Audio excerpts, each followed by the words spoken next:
In this video, I am going to show you how to password protect your website on Wix. So let's see how we can do it. So to password protect your Wix website, open your Wix website editor. Now from the left menu, click on Pages and Menu.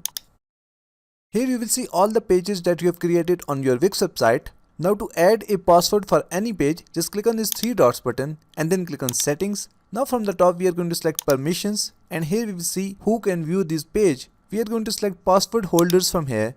After that we are going to enter our password here, and then from the top we are going to click on Save.